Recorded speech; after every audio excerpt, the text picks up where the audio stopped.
ने अपने कंप्यूटर पर बिटकॉइन माइनिंग शुरू की, जो उस समय बहुत कम लोग कर रहे थे। कुछ महीनों में उन्होंने करीब 8,000 बिटकॉइन माइन कर लिए। उस वक्त बिटकॉइन की कीमत बहुत कम थी, इसलिए जेम्स ने इन्हें ज़्यादा महत्व नहीं दिया और अपने कंप्यूटर में जमा रखे। लेकिन साल 2013 में जेम्स का पुराना लैपटॉप खराब हो गया। उसने उसमें लगी हार्ड ड्राइव निकालकर एक डिब्बे में रख दिया ताकि भविष्य में उपयोग कर सके। अगले कुछ समय में जेम्स ने उस हार्ड ड्राइव की ज़रूरत नहीं समझी और घर की सफाई के दौरान वह हार्ड ड्राइव गलती से कूड़े में चला गया। यह हार्ड ड्राइव उस समय के बिटकॉइन के प्राइवेट कीज और डिजिटल वॉलेट का हिस्सा था।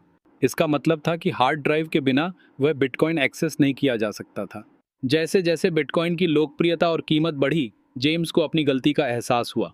उस समय बिटकॉइन की कीमत लाखों डॉलर तक पहुंच चुकी थी। उन्होंने उस कचरे वाले लैंडफिल में खुदाई करने की अनुमति मांगी, क्योंकि हार्ड ड्राइव वहीं दबी हुई थी। उन्होंने खुदाई के लिए कई तकनीकी प्रस्ताव भी दिए, जैसे रोबोटिक मशीनों से खुदाई करना, पर्यावरण को नुकसान न पहुंचाने के लिए विशेष सावधानियां बरतना, और अगर हार्ड ड्राइव मिल गई तो मुनाफे का एक बड़ा हिस्सा स्थानीय समुदाय के विकास में लगाना। लेकिन स्थानीय काउंसिल ने पर्यावरणीय जोखिम और खुदाई की लागत को देखते हुए इस अनुमति को अस्वीकार कर दिया। इसके बाद जेम्स ने अदालत का दरवाजा भी खटखटाया, लेकिन उच्च न्यायालय ने भी उनकी याचिका को खारिज कर दिया।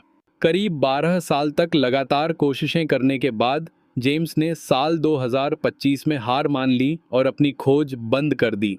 असली नुकसान और सीख: उस हार्ड ड्राइव में बिटकॉइन के प्राइवेट कीज थे, जिससे बिटकॉइन वॉलेट तक पहुंच संभव थी।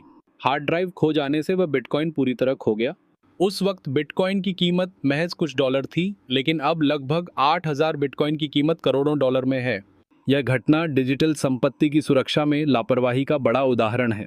डिजिटल दुनिया में अगर प्राइवेट कीज सुरक्षित नहीं रखी जाती तो संपत्ति हमेशा के लिए खो सकती है। जेम्स हॉवेल्स की यह कहानी हमें याद दिलाती है कि डिजिटल संपत्ति भी उतनी ही महत्वपूर्ण है जितनी भौतिक संपत्ति। सुरक्षित बैकअप, प्राइवेट कीज की सुरक्षा और सावधानी जरूरी है। एक छोटी सी भूल लाखों करोड़ों की कीमत वाली संपत्ति खोवा सकती है।